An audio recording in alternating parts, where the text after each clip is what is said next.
அனைவருக்கும் நன்றி, மிகவும் நன்றி. மிகவும் மகிழ்வான இதயத்தோடு, மலர்ந்த முகத்தோடு நீங்கள் என்னை வழி அனுப்பி வைத்ததே இந்த நிகழ்ச்சியை வெற்றிகரமாக நடத்த இறைவன் அருள் புரிந்தார். இது சாதாரண விஷயம் இல்லை. நிகழ்ச்சி மியூசிக் எழுதிடலாம், மியூசிக்கை எழுதி கொடுத்தா அவங்க வாசிடலாம்.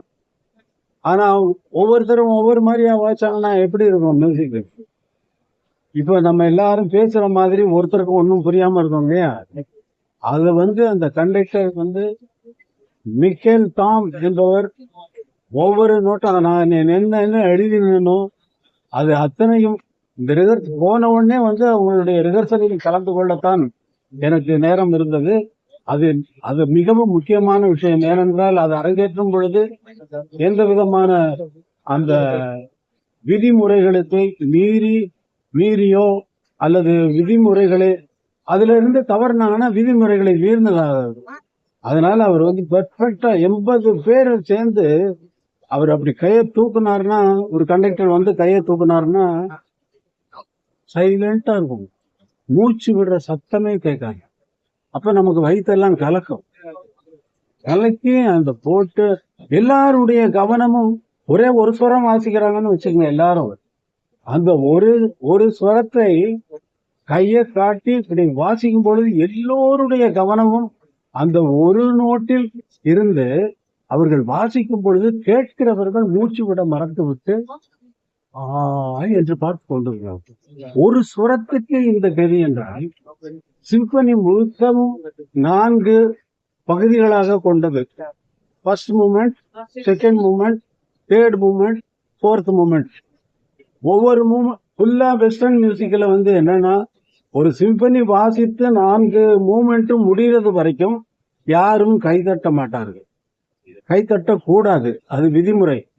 ஆனால் நமது ரசிகர்களும் அங்கு வந்திருந்த பொதுமக்களும் அங்கு வந்திருந்த ரசிகர்கள் அனைவரும் ஃபர்ஸ்ட் மூமெண்ட் முடிஞ்ச உடனே கைத்தட்டுறாங்க.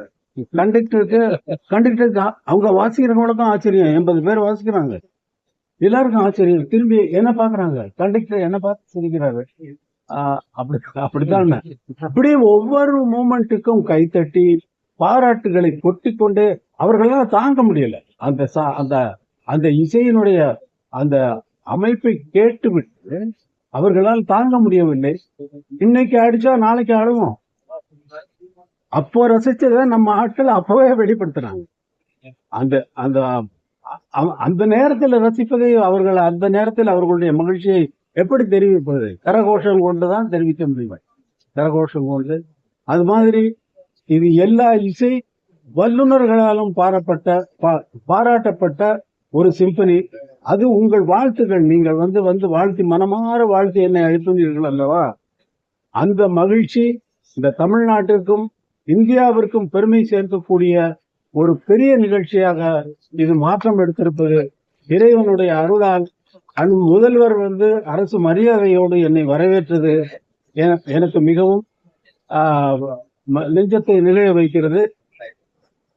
முதல்வர் அரசு மரியாதையோடு வரவேற்றதை போலவே தமிழக மக்கள் அனைவரும் என்னை வாழ்த்தி கொண்டிருப்பது, வரவேற்பது எனக்கு மிகவும் பெருமையாக இருக்கிறது. இந்த இசை நிகழ்ச்சியை, இந்த இசையை நீங்கள் டவுன்லோடு செய்து கேட்கக்கூடாது. டவுன்லோடுன்னு சொல்றப்ப மட்டமா நினைக்காதீங்க. என்னன்னா, இதை நேரடியா கேட்கணும். என்னுடைய மக்களை நான் நேரடியா இசைத்து அந்த அந்த அந்த அனுபவத்தை, அது வேற. நீங்க அங்க உட்கார்ந்து அந்த சைலண்டா அந்த 80 வாத்திய கருவிகளும் அப்படியே கேட்கும். 80 வாத்திய கருவிகள் மற்ற ஒலிப்பதிவுகளில் கேட்குமா? கேட்காது. நான் எவ்வளவோ பாடல்களை ரெக்கார்ட் செய்து கொண்டிருக்கும் பொழுது கூட ஒரு நோட்டு பிசகுனாலும் விடமாட்டேன், போட்டு வாங்கி விட்டுருவேன். ஃபுல் ரிஹர்சல்ல கலந்துக்கிட்டு மேடையிலையும் பக்கத்திலேயே உட்கார்ந்து கொண்டு தவறு செய்கிறார்களா என்பதை கவனித்துக் கொண்டிருந்தேன். 2வது பகுதியிலே நமது பாடல்களை, என்னுடைய பாடல்களவே அவர்களை வாசிக்க வைத்து, நம்முடைய சினிமா பாடல்களையே வாசிக்க வைத்து நானும் ஒரு பாடலை அங்கே அவர்களோடு பாடினேன். அதுவும் மிகவும் கஷ்டமான காரியம். ஏனென்றால் அவர்களோடு பாடி எனக்கு பழக்கம் இல்லை. தினமும் அவர்களோட பாடுகிறேன். என்னுடைய பாடலை என்னுடைய தியேட்டரில் எங்களுடைய விதிமுறைப்படி நாங்கள் ரெக்கார்ட் செய்து கொண்டு வருவதுதான் வழக்கம். ஆனால் அவர்களோடு பாடி அந்த பாடலுக்கு மக்கள் கைத்தட்டி மிகவும் நல்ல வரவேற்பு கொடுத்தார்கள்.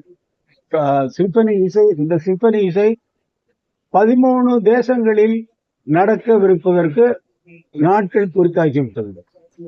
13 தேசங்களில். அக்டோபர் 6 வந்து துபாயில இருக்கு, செப்டம்பர் 6 வந்து பாரிஸ்ல இருக்கு, அப்புறம் ஜெர்மன் ஹாம்பர்க், இப்படி எல்லா கண்ட்ரிகளுக்கும் வந்து இந்த இசை சிம்பனி இசை என்பது போகிறது.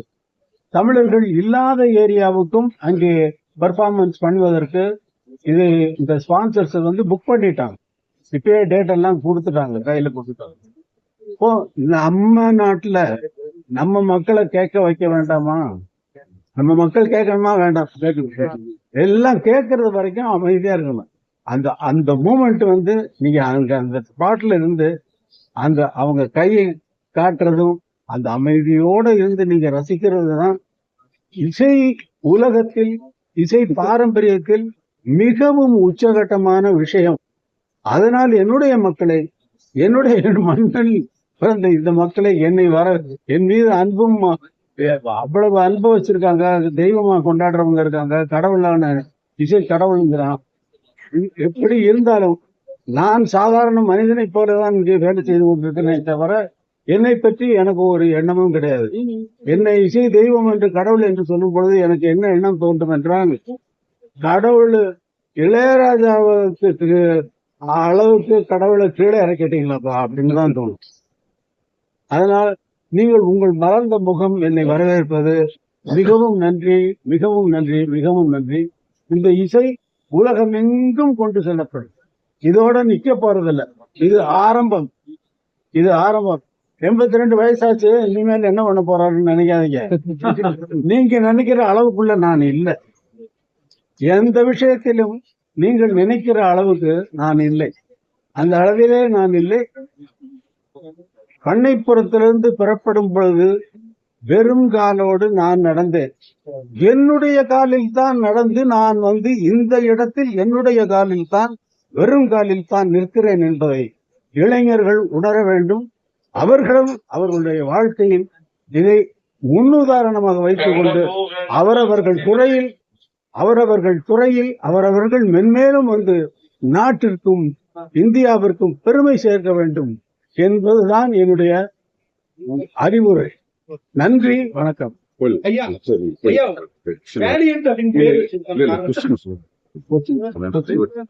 ஏன்னா கொஸ்டின்ஸ் வந்து நீங்க நான் இப்ப வந்து எவ்வளவு பேசிட்டேன் இல்லையா, கண்டினியூஸா வந்து ஒர்க் பண்ணிட்டு இடையே விடாம பிரயாணம் பண்ணி நான் வந்திருக்கேன். நான் வந்து டீட்டெயிலா வந்து முதல்வர் அவர்கள் இதை விழாவாக எடுத்தால் அங்கே எப்படி சந்தோஷம். பிரதமரை பாப்பீங்களா சார்? சந்திக்க வாய்ப்பு இருக்கா? கண்டிப்பா. இசையமைப்பாளர்கள் உங்களுடைய அறிவுரை எனக்கு